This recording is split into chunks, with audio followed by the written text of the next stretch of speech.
Hey everyone, Leroy here with another employee interview segment. And today I'm sitting in Florence, South Carolina, where we treat cross ties, and I'm with Mr. Mario Franks. And so I'm going to ask him to introduce himself and tell us a little bit about himself, what he does here at Florence, how long he's worked for Koppers for that. Hey, how you doing? My name is Mario Franks. I'm here at the Florence facility. I've been here 26 years as of this coming Friday night. I'm a lift truck, checker leader, all in one. But like I said, I've been here, enjoying what I do. Unload, load trucks, check for material that comes in on the trucks. I check for material that goes out. I'm basically the eyes before it leaves the plant. Okay, Mary. So when we spend our time together today, obviously you have a pretty regular routine that you go through before your day even starts. So just tell everybody kind of when do you get here in the morning? What's the first thing that you do? First thing I do, I get about 5:15, 5:25 in the morning. Shift starts at 6, so I gets in, make sure, check out my lift truck, make sure I have any hoses or lugs, anything that need to be. Go to the shop or anything I need to report to my supervisor.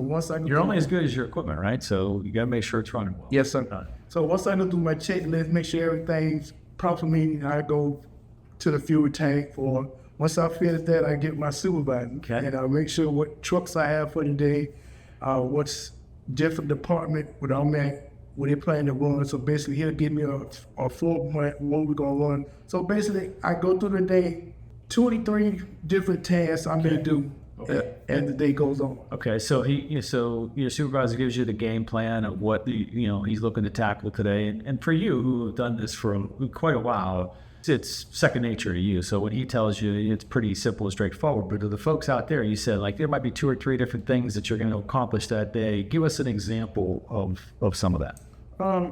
Right. Listen, I may have a cell-meet. Okay. Center beam may have different sizes, so I bring everything to the center beam that I So need. the center beam, the car that where we have ties loaded, right? Yes, sir. It would be switch tie. Yes, sir. So I do that. Then some days I may have to put on a chart, switch tie chart. Okay. Well, then other days I may have to load 8, 9 trucks that material that's going out. Yeah. So I may have 5 or 6 tasks a day. Yep. But I may get called in another department. Okay. Yep. So people might not understand, right? Inbound is you have ties coming in. It's mostly coming in by truck, right? Yes, sir. And when it's leaving, it's mostly going out by rail. So, yeah, a little both. Yes, sir. Yeah. So different for both, right? Yes, sir. Yeah. And what would be easier for you? Honestly, what do you like doing? I like to load the trucks. You do. I like the interchange of communication with the drivers. Is that right? Because each driver has a different way of where they want to load a truck. And they have their own little stories about, well, I remember I used to come here back in the day when they used to do this, or the newer drivers, I've never seen this done before because I've never been to the plant. And it's an eye-opener just to enjoy the conversation. So there are guys, I'm assuming, right, that you see regularly that you... Yeah, they know my name. Kind of have a relationship with. Okay, well, that's good. As they say, we may talk about football or different stuff that's going on, but basically, they come to him with a state of mind of, I want to get loaded. I know you can do a good job. And like I said, we become friends with one another. Okay, so now we're going to go to the fun part. Fast 5. I'm going to ask you 5 questions, just off the top of your head. Answer. Ready? Yeah. Okay. All right, if you could have an unlimited supply of one thing for the rest of your life, what would you pick? Cowboys season ticket. Imagine you could teleport anywhere. Where would you go right now? Right this instant. Where would you go? Don't say AT&T Stadium. Is that what still go? University of North Carolina. Okay. 4, why? I love basketball. Okay, all right. What's the one movie or TV show that you never get tired of watching? Down Park. Yeah, okay. I like that. That's good. What piece of advice would you give to your younger self? Be a little bit more thankful and gratitude because it could have been a whole lot of work. Yeah, that's good advice. What's the most adventurous thing that you've ever done? I know we didn't get you to Pittsburgh to rappel off of the Koppers building, so you can't say that. No, I had good knees. I didn't want to get involved.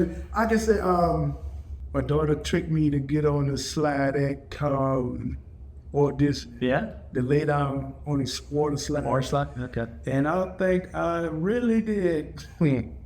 I thought I was going. Yeah, is that right? Okay, Mario. So now we get to turn the tables. You get to ask me one question, whatever you want. Okay. I know I used to be part of the I&D committee when I first started. Yeah. I want to know when are all the employees getting back interacting with that again. That's a good question. So Camille Golub, who is heading up our I&D now, she started at the beginning of last year, 23. So she's been with us just a little over a year, and she's been spending that last year basically looking at adding some structure around I&D and getting it back off the ground. I know she's gotten out to visit to a number of plants. She's pulled together a committee, and I know it's a little bit different, and we're looking to rotate some people through. So it's a great question, and I would imagine it's going to be pretty soon because she's doing a lot around adding employee resource groups, and she really wants to get more engagement from the front lines. So I can't tell you specifically when, but I'd have to imagine it would be relatively soon, likely within the next year or so. But you'll be hearing more about it because, like I said, she's been getting out regularly, and I know she's going to be in Utah, I think, later this week. So stay tuned. You'll see more on that. So, and I appreciate your participation there too. Thank you. You're very active, and you're what we want and hope to see, and in all of our facilities is having folks who care about the company and want to be involved to help make it better. So thank you for that. Thank you, sir. So, okay, everyone, that's it. Mario Franks from Florence, South Carolina. And until I get to see you next time on a 412 or another employee spotlight, take care, everybody.